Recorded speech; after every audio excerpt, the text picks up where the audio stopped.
Guys, please make sure you stand till the end. One common mistake that people often make can cost you thousands of dollars in repairs, parts, diagnostics that you may actually not even need. Stay with us, we'll explain what we're talking about.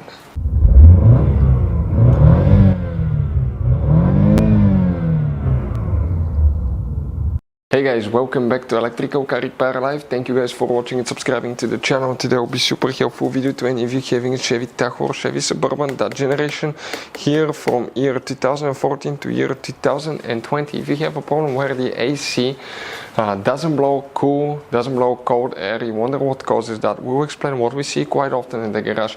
It could be simple fix, we'll talk about that, we'll explain where you can buy cheap parts, tools, fuses, relays at a good price, quick shipping, that way you do not waste money and time. All that will be covered absolutely free for your convenience. Please make sure to stay until the end.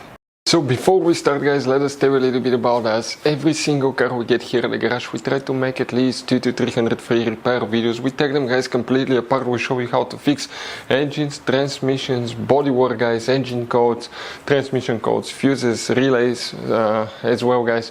Why we do all that? Because our mission in the shop is to save as much money as we can. All we need in return, please subscribe to the channel, like the video, that way we can keep making these free videos. Guys, we have more than 15,000 free repair videos on our YouTube channels that can save you thousands of dollars in future repairs. And if you guys need to buy any parts, tools at a good price, quick shipping, that way you do not waste money and time, we'll put the link in the description of the video below for your convenience. Please check it out.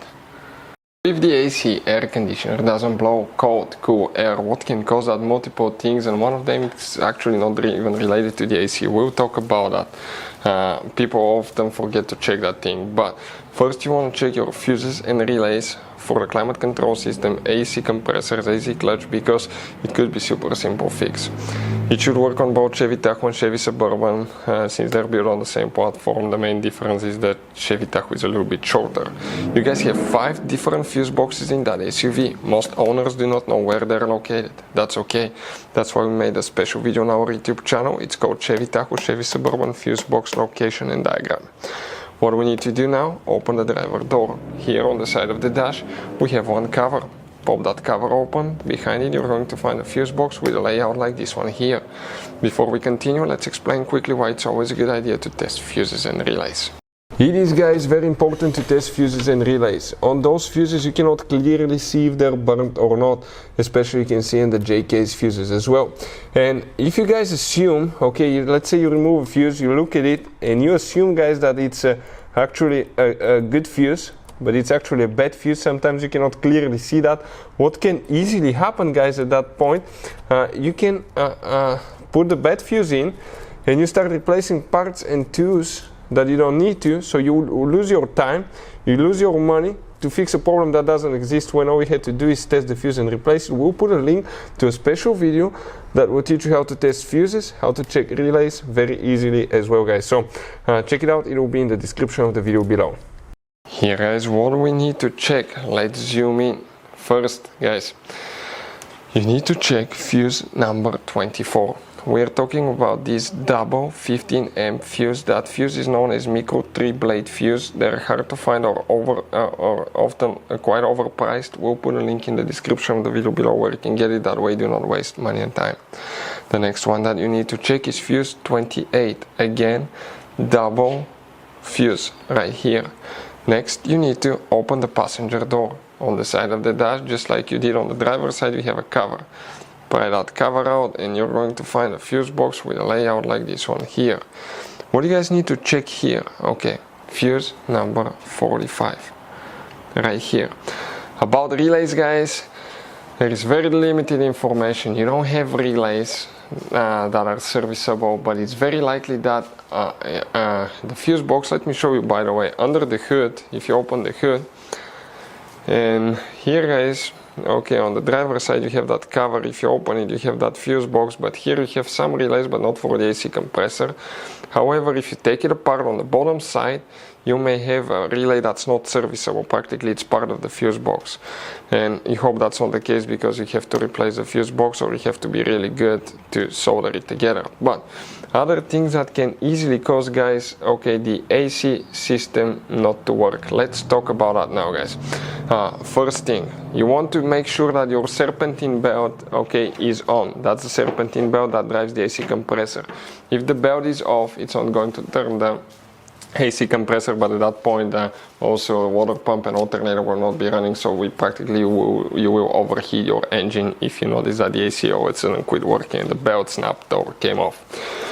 Another thing, you want to get, guys, okay, a system to refill it. You can see the link in the description of the video below. You connect that to the low pressure port. Usually that's the low pressure port. Okay, let's show right here. You see, that's the low pressure port, that's the high pressure port. The low pressure port is usually on the white line, on the wider line. This is low pressure, high pressure. If you don't have any pressure here, guys, you mean you have a leak in the system. If you have a leak in the system, it could be caused by bad hose, leaking hose, connector, AC pressure switch, condenser, evaporator. Multiple things can cause that. If you have pressure but it still doesn't work, what can, guys, cause that? One thing that you need to test before we start taking things apart is the AC pressure switch. This is the device on the high pressure AC line, and what that switch does, guys, practically it detects if you have enough pressure for the engine computer to activate the compressor. If you want to see how to test AC pressure switch, we have videos on the channel. You do it even without removing it, super simple. Another thing that we see, guys, okay, is bad AC clutch. This is the clutch, guys, okay, right here for the AC compressor.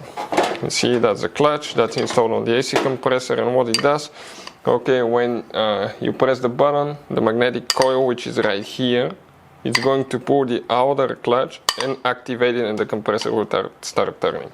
Having bad AC clutch can cause, okay, the AC not to work as well. If you want to see how to test AC clutch, we have the video on the channel. Another thing, it could be bad AC compressor. Now, for any of you that want to see how to rebuild AC compressor, why AC compressor doesn't work, we have very good video that you can check out as well. Now, we've seen where people buy a brand new AC compressor when all we have to do is replace the clutch, which is super easy, and there will be multiple videos about that. Or that little device. This is known as AC compressor solenoid. AC compressor pressure solenoid. What it does, it kind of like has a variable duty on the compressor, so when you turn it on, you don't notice the engine jerking like back in the day. Everything's smooth and the compressor can run at lower capacity. That way it can improve fuel efficiency as well. If you want to see how to test AC compressor solenoid, AC compressor pressure solenoid, we'll have videos on the channel. You don't need to buy a new compressor, this one is replaceable. They're not very hard to do that. Multiple videos will be on our channels how to do that. Next, you checked everything, right? You check compressor, you check pressure, everything's good. You tested the clutch, everything is perfectly fine. Test your radiator fan. Check fuses and relays for the radiator fan. Any of you that need to see that, will have the video on our YouTube channel. If the radiator fan does not work, the AC will not work. Why? Because the engine computer will turn the compressor off. That way the Chevy Tahoe or Chevy Suburban has a lower chance to overheat. So bad radiator fan or radiator fan that doesn't work can cause the AC not to work. Another thing, fan works, compressor, everything checks out fine. Actually, your system may be where it works perfectly fine, but you still get hot air inside. What can cause that, guys? We've seen that quite often. This is known as blind door actuator. This thing attaches to a flap behind the dash that regulates from hot to cold.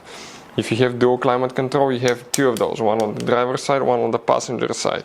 If you have single climate control, okay, you're going to have just one. Now, that thing, guys, on the inside consists of plastic gears, okay, and a motor. These plastic gears usually crack, break a tooth, wear out, and they start skipping, or the motor quits working and the flap is stuck in hot position. Even though your AC works perfectly fine at that point, okay, it will blow hot air because of a bad blend door actuator. If you want to see the symptoms of bad blend door actuator and how to test blend door actuator, we have many videos on our YouTube channels that will teach you guys how to do that. But those are some of the most common things that we see here at the garage.